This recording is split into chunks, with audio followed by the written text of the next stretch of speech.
Hello, my name is Kay.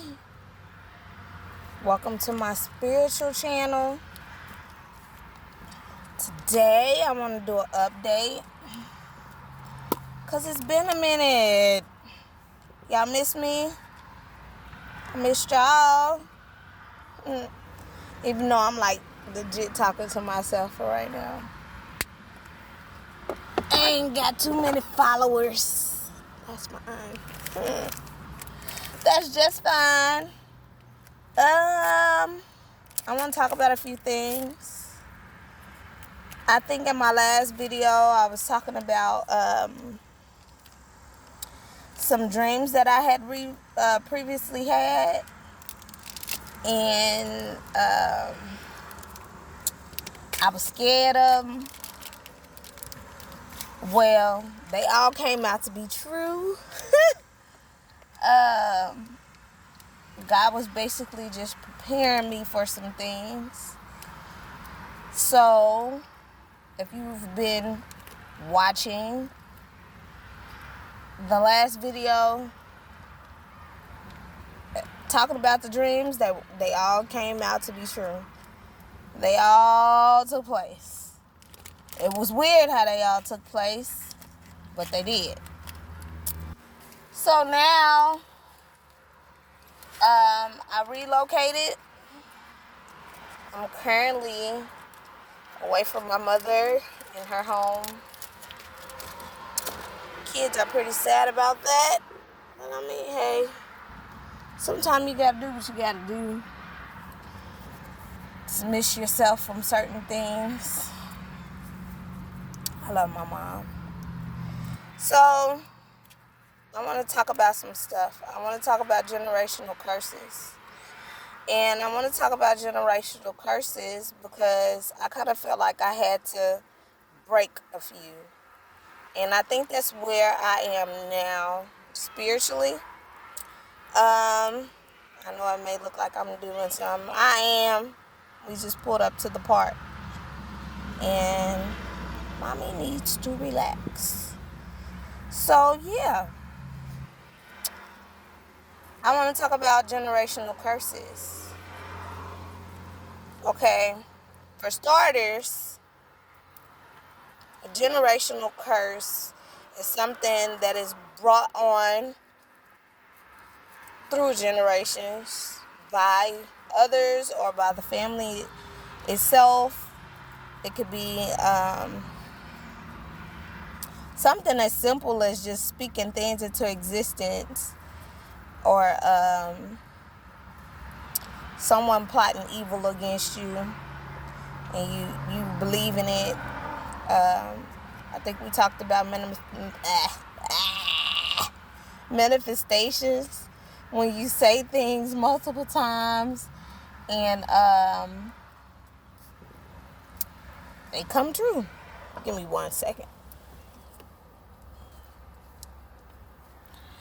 So,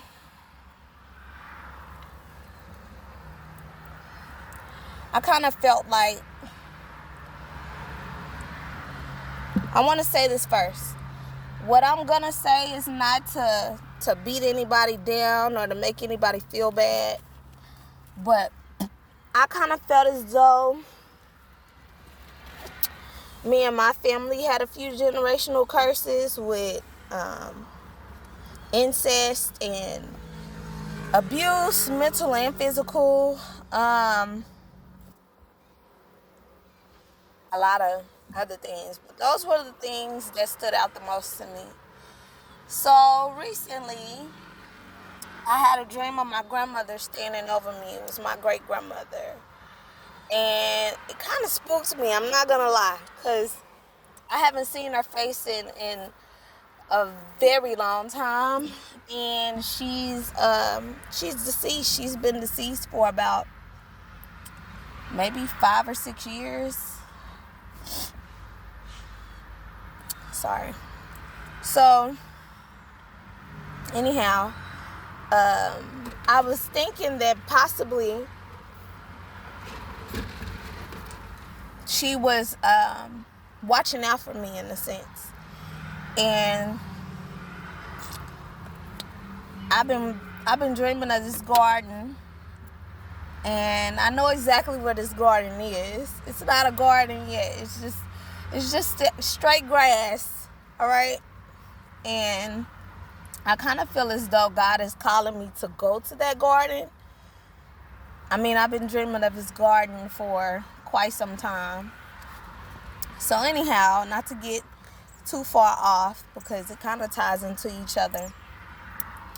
I felt like I needed to break away from my mother because I just didn't like certain things. I didn't like the atmosphere and what my children were being exposed to, what they wasn't being exposed to.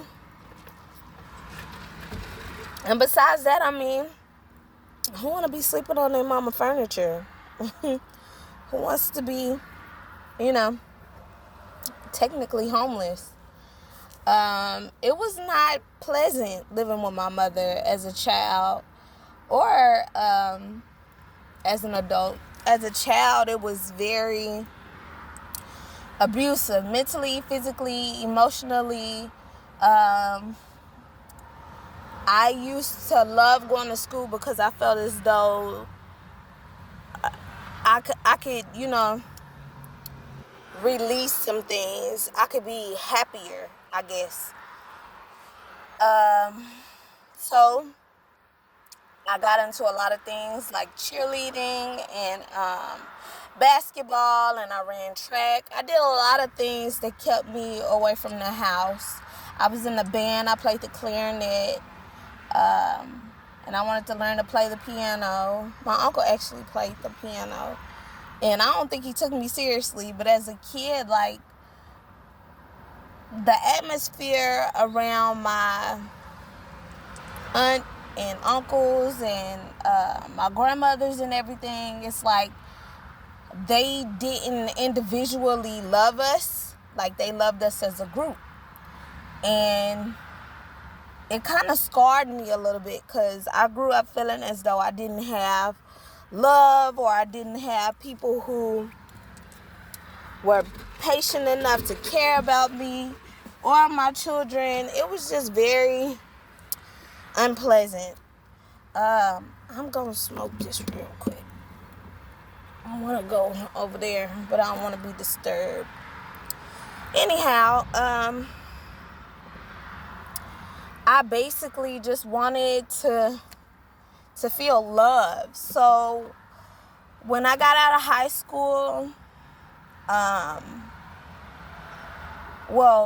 year before I got out of high school, my mom, she basically like gave us to a whole nother family. And it was bad. I was molested multiple times. I was scared. I was alone. So, anyway, I basically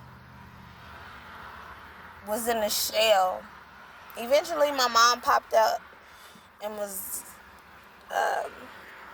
in a truck accident. So she was like wanting to be with her children, and that was very understandable. But we had to move and trade schools and change friends. It was just very traumatic for me because I felt as though, wow, I just got to a point where it's extremely hot today. I just got to a point where I'm, focused and I'm happy and I'm okay. And I'm still in the shell, but I'm associating myself more. I'm not, as quiet. And I was doing a lot more with school. I had just started junior ROTC program, and I was like loving it. I loved junior ROTC. But anyhow, I basically ran away. I was a runaway. And I moved to Little Rock with my father. And I ended up moving in from him, or where he was, to my brother. So I hopped around a lot after I moved out. And with my first child, it was like, I need my mother. And I ran to my mom thinking, that she would be a mom. And it was bad. It was very traumatic. I'm not going to put my mom down, but ever since then, she has manipulated the hell out of me. Money-wise, mentally, physically, emotionally. It was just like, it was too much. And again, I don't want to put my mom down. I love my mom. So right after, let me just move this a little bit. Right after I had my last son, I have 5 children. After I had I love my babies. I love my babies. After I had my son, and our apartment got broken into or whatever, and we ended up having to relocate back to my mom. My dreams and everything was just showing me that there were so much negativity and so many people around me who wanted to see me do bad. So I did what was called an egg cleanse, and that's basically cleansing yourself with an egg. I could go in detail, but I won't right now because I want to make this video about generational curses. So I basically was just, wanting to free myself. I didn't want to hold on to the things that were negatively serving me any good, or serving me negative good, I just wanted to better myself. A lot of people would tell me my children didn't act like most children, and I took more time and more patience to talk to them, and my children, they were different. And I realized that your children are a reflection of you. And I'm like, what better thing to do than to break the cycle, break this generational curse, so that my children don't grow up thinking as though I didn't love them, or they weren't loved, or they didn't have individual love. So I try to do that now. And I started doing that then, and I kind of felt as though, it wasn't working. I needed to be off to myself, and God actually sent me somewhere to go, and I rejected it. I won't reject it again. But he actually told me to go somewhere, and I was just like, God, are you sure? Are you sure, Yahweh? And,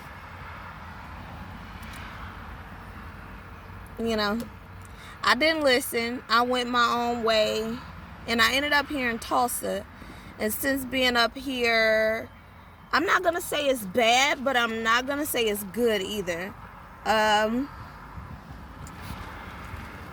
We've actually been living in a shelter. Your girl make homeless look good, don't it? We've actually been living in a shelter for a few weeks now. And I'm actually considering taking a trip to the land that God asked me to go to in the beginning. And I feel like that's truly going to start the process of me breaking curses. Being here, I hear a lot. Your children are beautiful. They're wonderful. They don't talk like most kids. They don't act like most children. And that brings me a sense of pride, because my mom, I love her, but she was awful. She was an awful mom. She was very awful.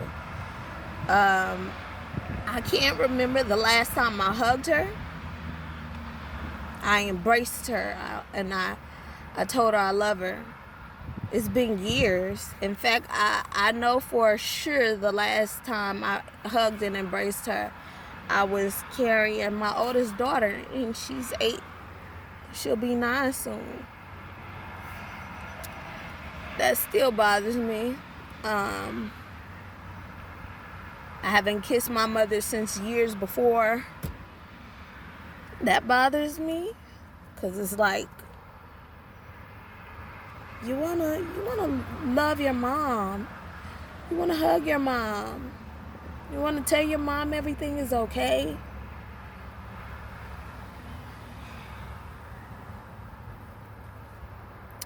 So I wanted to, start new things.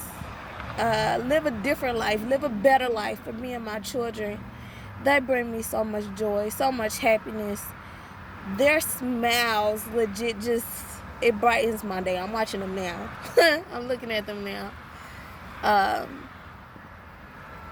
love them. I love their laughs, their cries. I couldn't imagine them growing up feeling the way that I do about my mom, to me or about me. I'm just at a place now where I just want a clean, good start. And signs say this is not it. Tulsa's not it. Yeah. I want to wrap this video up by saying that your past does not define you. Your family does not define you. It's a freaking bug. Ooh. Your past does not define you. Your family does not define you. If you feel like you are different, it's for a reason. It's for a reason. It's because you were sent here to change things, not just for you, but for others. And it was hard growing up. It was hard accepting that I was different and that I wasn't like others, that I didn't think like other people, that I didn't, talk or maneuver through things like other people. It was very different.